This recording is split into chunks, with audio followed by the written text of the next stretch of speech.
On Wildlife Wednesday this week, I'm back in the Garden of Ireland, County Wicklow. And as you can see, I'm in another beautiful garden.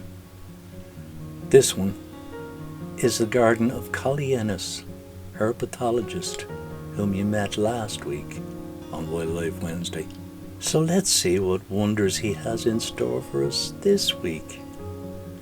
I know there's a couple of special little things, so let's get Collie involved and see what he has to say. I'm following Collie at this stage and just wondering what he's about to do, or what he's about to show me, more importantly. But let's see. I'm fascinated by this place, I really am. And Collie has a big smile on his face. He thinks he's showing me stuff that I know nothing about, or at least very little about.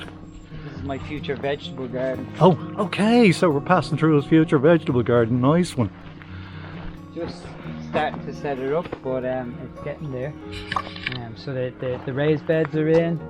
Got a couple of ponds here again to keep the frogs happy. They'll be my guardians against slugs. I have my living lawnmower here in Pancake the tortoise. Let's have a close look. What's his name? Pancake. Pancake. Now, why would you call a tortoise Pancake? Yeah, it's a funny story. So, normal tortoise. Hello, Pancake. Normal tortoise shells should be very dome shaped, obviously. And Pancake isn't. Now, that's because his previous owner didn't give him quite the care that he needed. So he got a thing called metabolic bone disease, which makes his bones and his shell very soft. So he was kind of on death's door when we got him about 7 years ago.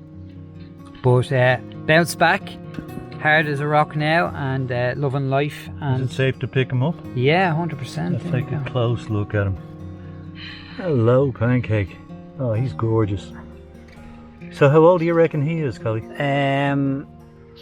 Probably. Well, I have our 7 years. It's oh, sorry. It's a female. Yeah. My apologies. No problem. I think I'd say she's getting on for at least 15, maybe 20. You know. So is that young or old, boy? Oh, very young. I mean, she's only a baby, really. She could live to what age?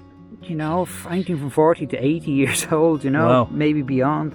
Older than me, even. Yeah, well, I don't think we'll ever get that old, but I'm only joking. Oh, yeah, okay. I'm only joking. There's a wonderful friendship down this Swanee. But no, they do get very, very old, and it's bizarre thinking that you have a pet that your grandkids might inherit someday. Wow, that's incredible. It's strange to think. Beautiful creature, though, aren't they? Yeah, gorgeous. So this is the simple run. Pancake goes in here during the summer, and then when she's cleared out an area of grass and weeds, I just shift it over and then starts on another place. So it's great. She gets a change of scenery, can run around and do everything. Lovely stuff. Okay. Now we have to be careful where we're walking here because there's lots of little froggies knocking about. But yeah, over here is another pond I put in. The piles of wood, while they don't look great, are actually put there on purpose. We can walk over here. Okay. So these are the piles of wood you're talking about? Yeah, so again, just scrap bits of wood from around the house when we were moving in. There was lots of old furniture. I just piled them up here and here, and that's going to form, that's going to rot basically, and weeds will grow out of it and everything. And that provides a habitat for the amphibians and for the bugs and the insects to take up residence. They provide food for the frogs, for beetles and other hunters around that will in turn help me with the garden, and it will hopefully keep it pesticide free. That's the plan. And won't affect these insects that are biting me like mad at the moment, no? It's great living beside a cow field. Oh, tell me about it. Okay, now I'm watching Collie repairing one of the ponds down the side of the walkway. So what's wrong here, Collie? Why are you repairing it? Well, these are all made with liner, and liner is very prone to degradation, there's a big word, if UV hits it. So you want to keep the sun off it. And one of the techniques I use is I just collect sphagnum moss from up in the fields, and use that as a cover. Now it's fantastic, and eventually it all links up and it grows in, and you have your natural pond nearly almost instantly. But Mr. Fox and Badger have arrived down to the garden, and they are rooting around every night for worms. So nearly every second day or something, I'll just come down and repair it. They're just doing what they do. They're not trying to wreck my head, even though they are a little bit. But all it takes is just for me to step in and just rearrange it a little bit, just to keep the PVC liner covered until it grows in fully and is fully established. So you're just digging up the moss in one of the local fields, yeah? Yeah, just if you sphagnum moss is kind of like a spongy moss that grows in between grasses up in high altitude. So you just basically, you can go up with a plastic bag and collect a load of it, and it's fantastic. It is. It's actually used as wound dressing and all back in the day, so it's got multiple uses. But it's a wonderful decoration on these pools. It really is. I always recommend it. And if you can't get sphagnum moss, you can actually go to a garden centre and buy rolls of grass, and you can either put the grass down face up and let it grow long, which provides loads of cover for wildlife, or you can put it the grass face down and leave the root system up, and then put wildflowers seeds on it. Beautiful. So it's two ways of covering the edge of the pond. It's one of the things that I see a lot when people dig a pond. They're really enthusiastic, and then they're like, "Oh, it looks terrible," because there's plastic lining coming outside. So there's two options you have if you ever decide to do it, rather than just putting stones and hard stuff around the edge. It gives it that natural feel. And decorate it nicely. Yeah.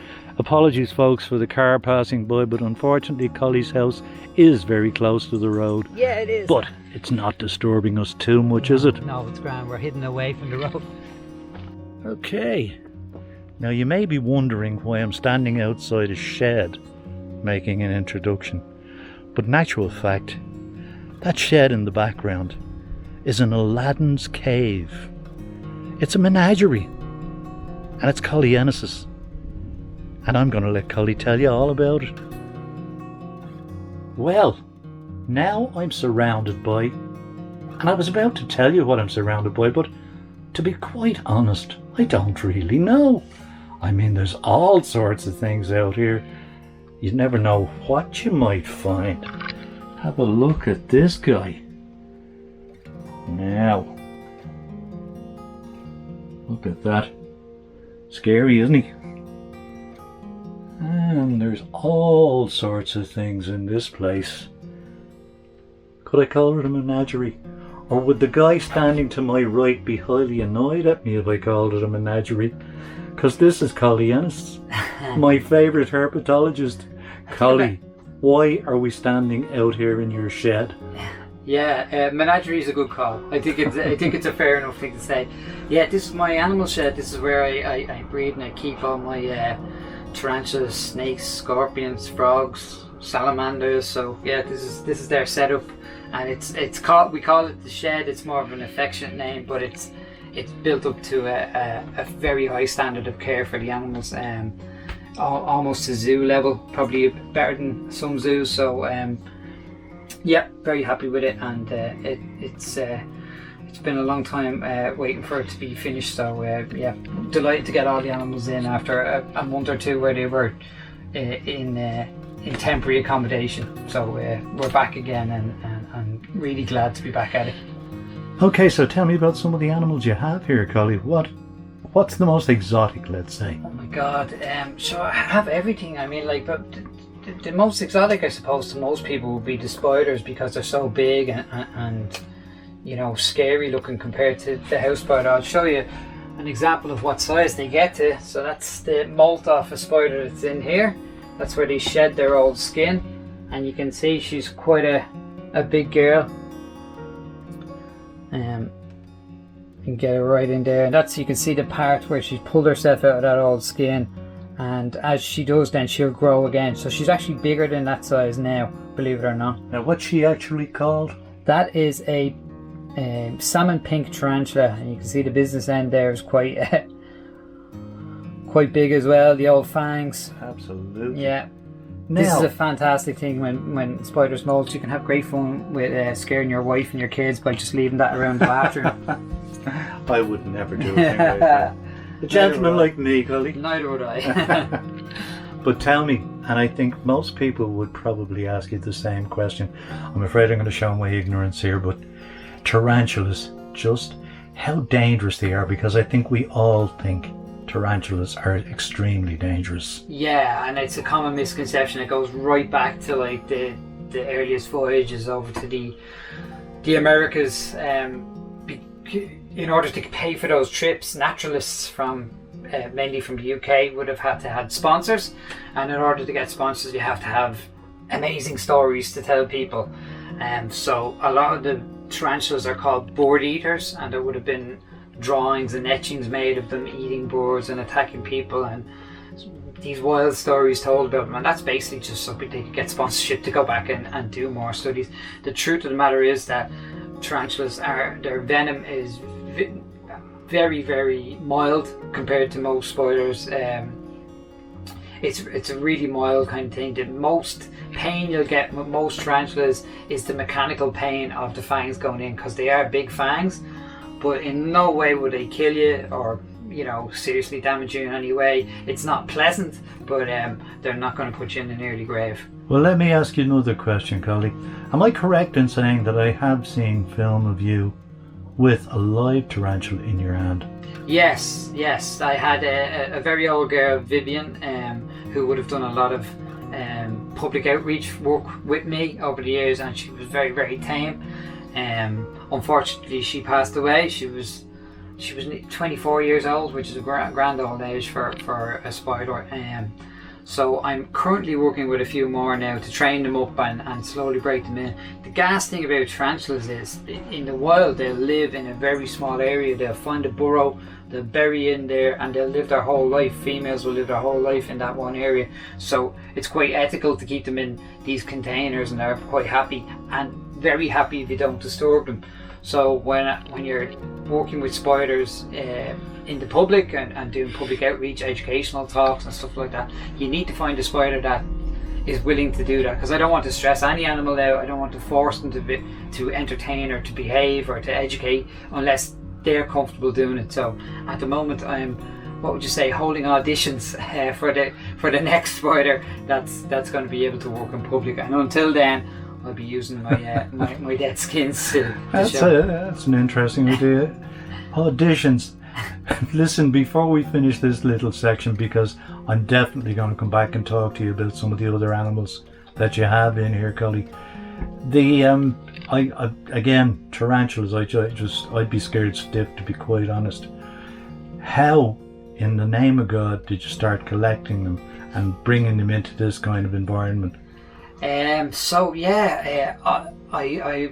was fascinated by spiders when I was a kid, like frogs as well, and beetles and all the other stuff, but I loved spiders. And the first spider I kept as a pet is the ones you find in your bathtub, the giant European house spider. In Ireland we find them all the time in your sink in your bathroom. They fall in, and I kept that as a pet.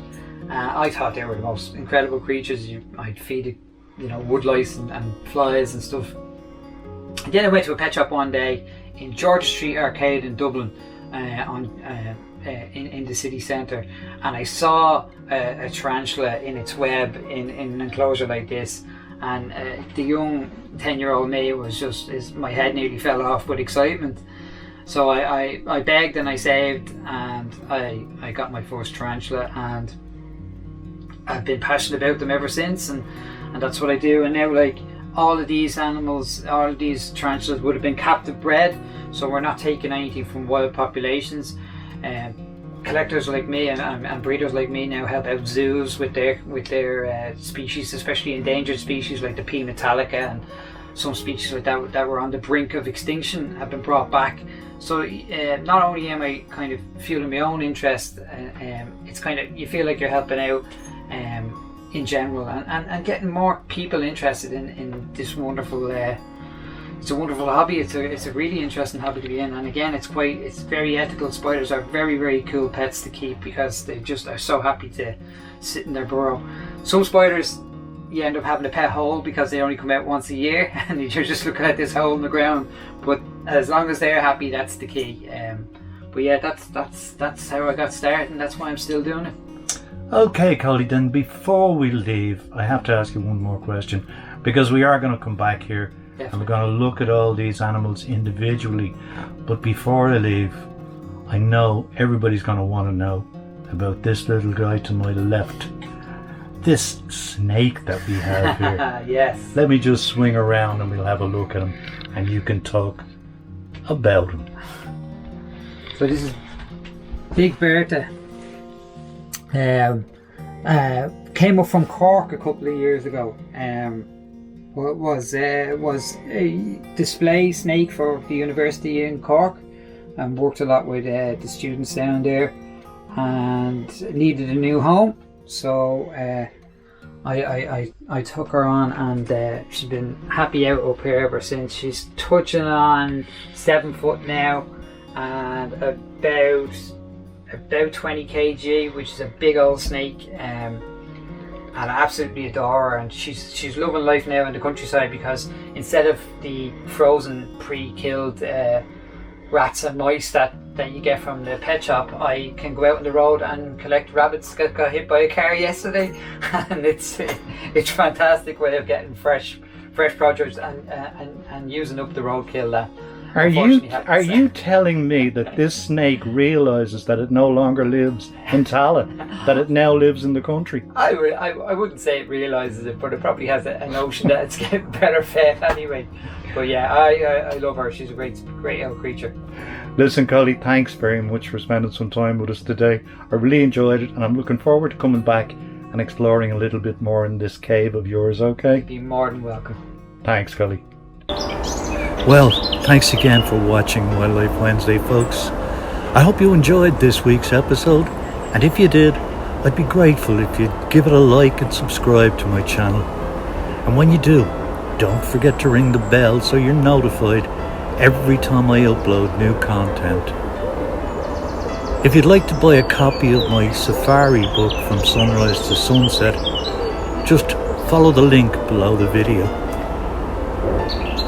Till next week, stay safe, stay healthy, wash your hands and wear a mask where necessary, while continuing to maintain social distancing, because we're not quite out of the woods yet. Even me. Take care, folks. Bye.